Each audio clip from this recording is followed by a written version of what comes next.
Bonjour Brigitte, bonjour Marco. Cette semaine, c'était le début de l'été. Et pour une fois, la météo a coïncidé avec le calendrier. Il a fait beau.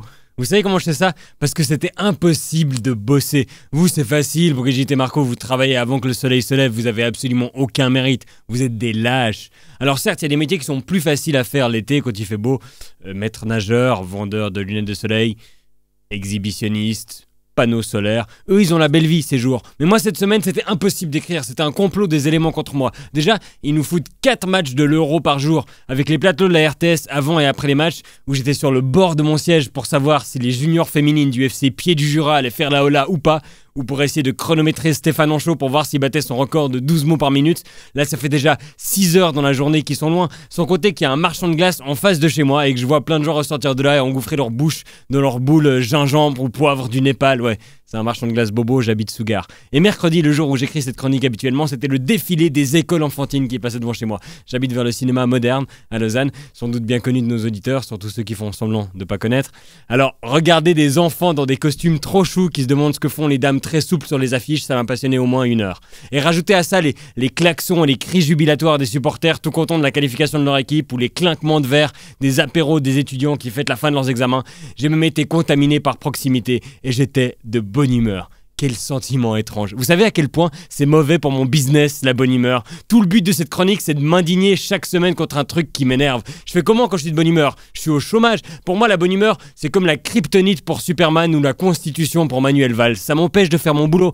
J'ai l'impression d'être comme un rappeur dont le père ne l'aurait pas à me donner. Je sais pas de quoi parler. Mais j'y peux rien, c'est comme ça. C'est l'été, les cigales, ma dernière chronique. Je suis heureux. J'arrive pas à m'énerver cette semaine. Même si c'était la journée internationale des réfugiés et que pour fêter ça, Simonetta Sommaruga a envoyé une descente de police au slip-in de Renan pour arrêter les sans-papiers et les renvoyer. Mais voyager quand il fait beau, c'est presque des vacances. D'ailleurs, tous ces réfugiés qui tentent de traverser la Méditerranée tous les jours, dites-nous pas combien est l'élo, on va être jaloux. Il y en a qui sont bloqués au bureau, soyez sympas. Et on veut pas voir vos photos et vos vidéos sur Facebook, à la plage, au KLM, à plat ventre avec un gilet de sauvetage. C'est bon, on a compris, vous êtes en Grèce, super, mais ça marchera pas. Moi je suis content au parc de Milan, il fait beau. Et j'ai vu que le Congrès américain a refusé une 5314e fois de légiférer sur le contrôle des armes à feu.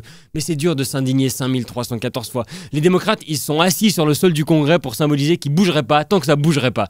Tout un symbole. Tant que vous faites rien, on fait rien. Je crois que ça fait plusieurs années qu'ils font déjà ça sans s'en rendre compte. Même si les hooligans se tapent dessus en France, moi je vois ça avec des lunettes roses. Le foot c'est pas violent. Demandez aux attaquants de l'équipe suisse, ils ont peur de tuer les araignées qui ont tissé leur toile dans les buts adverses. Je suis de bonne humeur, c'est l'été. Même si Jean-Marie Le Pen a fêté son 88e anniversaire. Et pour quelqu'un qui a ses convictions, 88, c'est quand même le plus beau des nombres. Moi je suis de bonne humeur, c'est l'été, il fait chaud.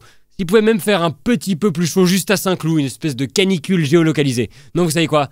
Je suis même de trop bonne humeur pour souhaiter ça. Surtout que maintenant, il a l'âge et la sérénité nécessaires pour que son racisme soit presque devenu chou. Et j'ai vu qu'on a enfin arrêté quelqu'un dans l'affaire des Panama Papers. Ah, les coupables vont payer. Ah non. C'est l'informaticien soupçonné d'avoir volé les informations. Bon, ça m'énerve un peu, mais je me console. Je me dis qu'un informaticien en prison, au moins c'est pas sa vie sexuelle débordante qui va lui manquer. Et aussi le Lido, qui ferme la salle de mes débuts et qui m'a permis d'être humoriste professionnel.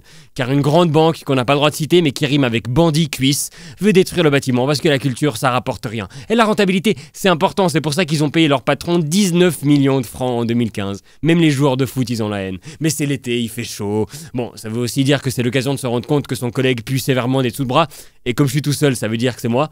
L'été, c'est aussi réaliser que quand on a la peau aussi transparente que moi, le soleil on aime bien, mais c'est pas réciproque. Je suis capable de battre le record du monde du coup de soleil et de l'insolation d'une pierre deux coups. Je suis le Usain Bolt de la blancheur. Mais c'est pas grave, je peux rester dedans et regarder les JO ou parier sur le tableau des médailles et le tableau des victimes de Zika, ou le Tour de France où il faut 3 semaines pour terminer la course et 5 ans d'enquête pour savoir qui l'a gagné. Puis je me réjouis, il y a les festivals, je vais pouvoir vider mon porte-monnaie pour écouter des basses en ayant perdu mes potes après 5 minutes. Bon, vous me direz, vu que je râle tout le long, je les soupçonne de faire exprès.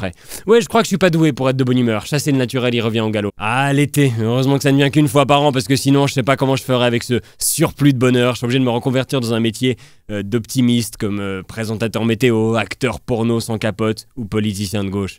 Vivement la rentrée, parce que la rentrée, ça met tout le monde de mauvaise humeur et les affaires pourront reprendre. Bonne semaine et bon été.